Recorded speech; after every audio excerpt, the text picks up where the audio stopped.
I confess that Saturday night, I had sex in the front seat of my car with the windows half down and my head sticking out of the moonroof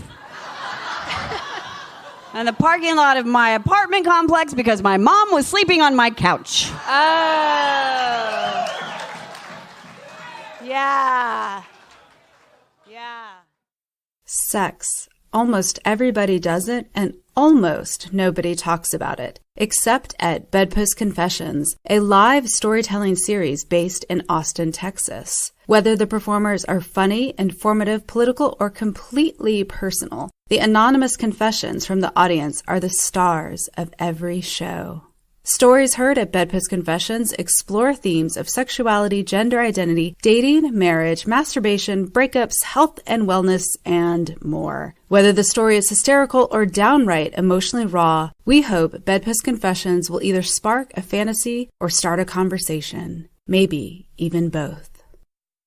Gender transition in your 20s is a lot like a second round of puberty. Life feels just as awkward and exhilarating at 25 as it did at 15 when you're downing hormones every day. This has been a double-edged sword, sexually speaking. On the one hand, I get to rediscover my sexuality in a body that I'm more comfortable with.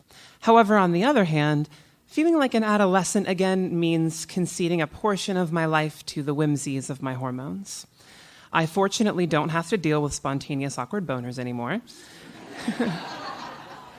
But my mind is still as distracted by sex as your typical pubescent teenager. And feeding that need in this body is a vastly more complex endeavor. See, as a teenage boy, masturbation was not a mystery. It was simple math. Porn plus free time equals orgasm, period. I wanted real sex, but I didn't know how to get it, so I delved into the land of fetish pornography to hold me over. Masturbation for me today is completely different. It went from simple arithmetic to calculus and vectors really fucking fast. Today, I have toys and play partners and parties, but none of that means very much if I don't understand my own body. So I'd like to share with you what I've learned.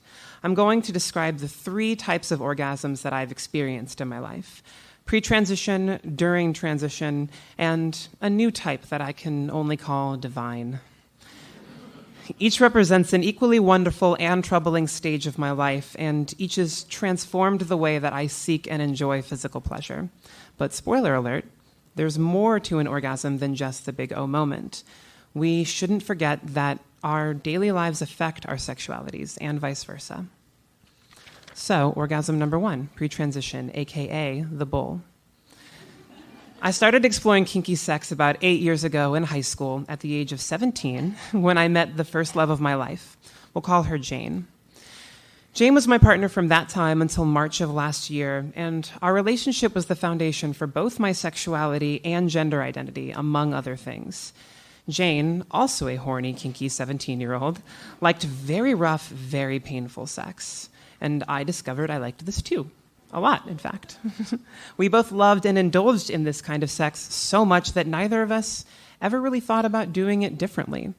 I was just a teenage boy, finally getting the crazy kind of sex that I craved from pornography.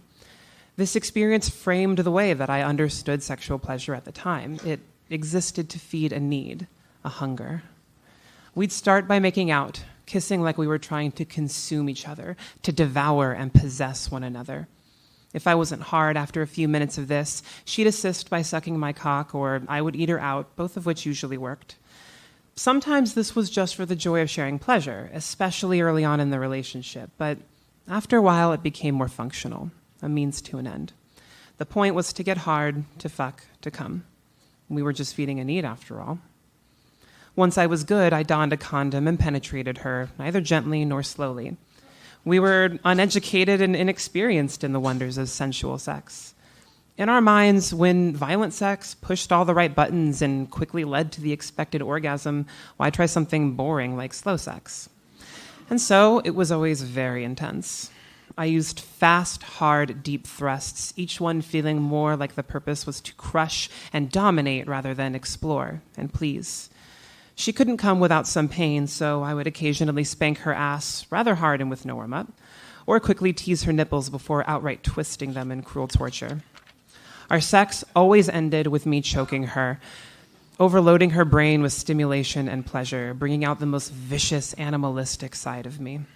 She would come screaming loud enough to scatter birds and set off car alarms. And then I would come, moaning and grunting, getting high off this pure physical thrashing of her body and the carnal nature of our lust. It was like striking a match, intense and hot, but short-lived and ultimately unsustainable. Orgasm number 2, mid-transition, aka bait and switch. In March of 2015, I started hormone therapy to begin my transition into womanhood. And this is a fancy way of saying I started shoving as much estrogen in my body as was safe while telling my testicles to cut it out.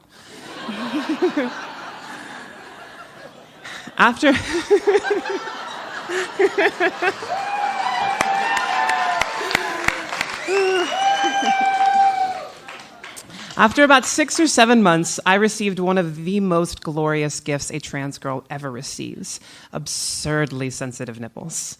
My theory is they felt about as sensitive as a clitoris during the peak of hormone production in puberty, if that gives you any idea. Even the slightest accidental graze would render me a quivering puddle. I'll demonstrate. Fun, right? But nothing in this world is free. My newfound source of pleasure came at the cost of the sensation I was accustomed to in my cock. It was still fun and usable, but much, much less sensitive. Fortunately, the power within my breasts was sometimes so strong that I could come from just nipple play alone, provided somebody else was steering the ship. If I was alone, however, I hung in this frustrating middle ground. I didn't have full access to my new toys, and my old toy was less fun. And unfortunately, at this time, I was alone quite often.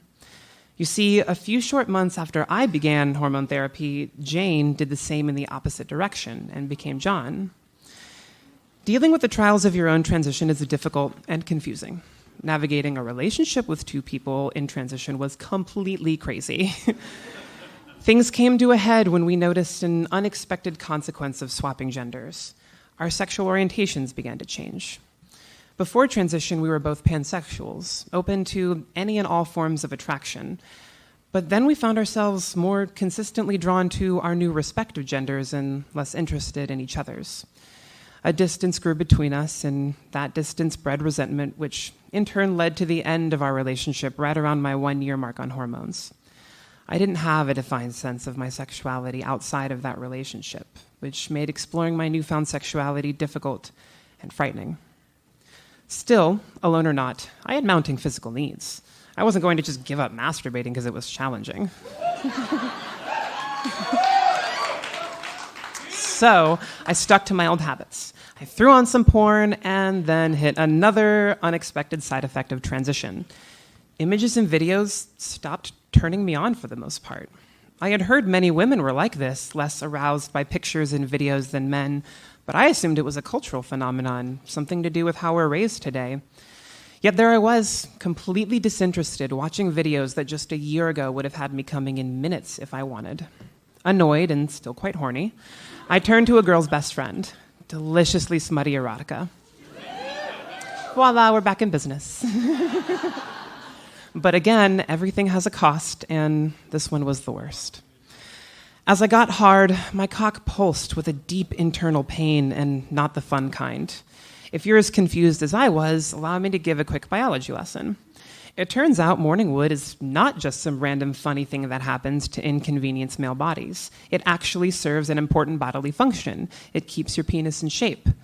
The muscles in the penis require regular erections in order to keep from atrophying. When you slow testosterone production, morning wood stops happening, and the responsibility of these regular cock workouts falls on you. But of course, another side effect of less testosterone is a reduced sex drive, making regular masturbation more of a chore than a pleasure. Now all I have to do is miss one too many days of these regular masturbation workouts, and getting hard becomes painful. But I would not relent. I had a need. It would be sated, damn it. So I ignored the pain. I read and I stroked and I moaned over and over until I finally reached the edge. I would build and build and build, aiming my cock at my chest and face and push until I reached the edge and nothing.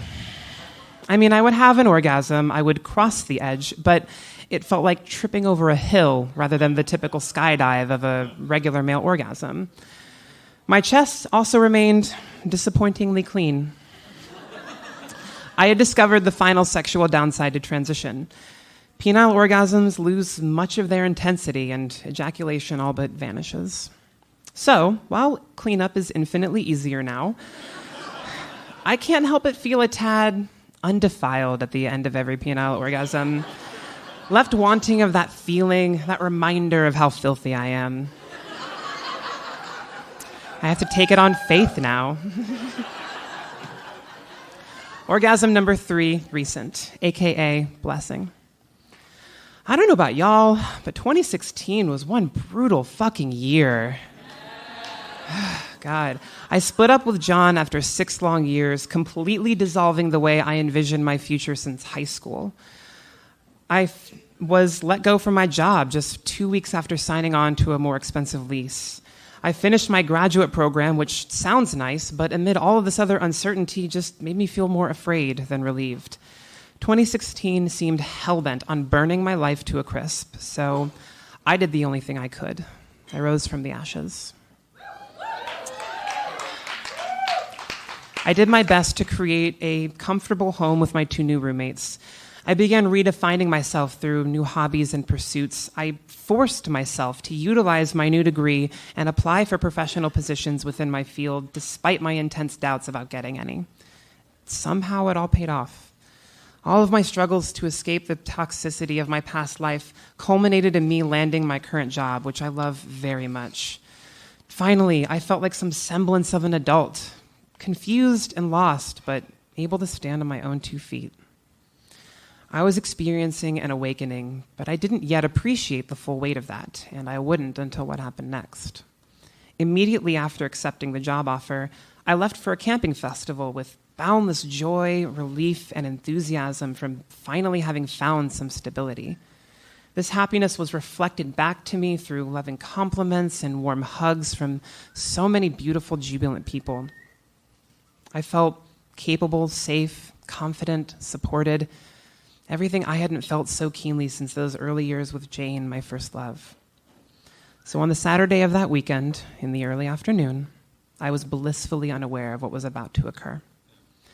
I walked into my friend's camper to get some money for ice. As I entered, I stopped in front of the mirror to take a second and appreciate myself, naked but for some jewelry and shoes. I thought about the person staring back at me, the intense and drastic changes she had undergone in just a year and a half. I'd struggled with feeling detached from my body my whole life, always appreciating it only from afar or simply as a tool. For once, I recognized it as an integral, beautiful part of who I now was and of the life ahead of me. And that was all it took. One single conscious moment of self-love. Then it hit me. A rippling wave of sexual pleasure erupted and crashed across my entire body. I let out a shudder and faltered, reaching out to a ledge to stabilize myself. I had felt these bursts of arousal before, these mini orgasms, if you will, but never were they so strong. And unlike the ones that came before, this one made me breathe. And I mean really breathe, like it was all I could do, like... It was like I had just finished making love, and I realized later it was because I had, to myself. Not in this simple jacking off kind of way that I was used to, but in a genuinely self-affirming, accepting, loving kind of way. And the payoff was explosive. I breathed and I breathed and I breathed, and it only got stronger. My breath turned to moans, and the muscles in my bodies were sent into convulsions. My legs shook, and I let out a cry of pleasure to no one but myself. This was happening. I was having the most intense orgasm of my life. And then I got hard, insanely hard. No porn, no touching, just me and my thoughts swirling in a pool of sexual delight. I couldn't even sense any pain, my brain too overloaded with emotional and physical love. Finally, it reached a peak. I panted and moaned louder and louder until I felt electricity coursing through my veins. I felt every drop of blood in my body become infused with every positive feeling in the world. My cock vibrated, literally vibrated with heat and passion and ecstasy. I was not myself in that moment. I wasn't even a person. I was pleasure and love, pure and incarnate. For that minute, just that long, sweet, divine minute, love was all that I knew, and everything was beautiful. When I finally came down, I had only one response. I laughed. I laughed so hard that I cried, and the tears pouring down my cheeks just made me laugh more. I laughed and cried like that for the rest of the weekend, and now I want to laugh and cry like that for the rest of my life. Thank you.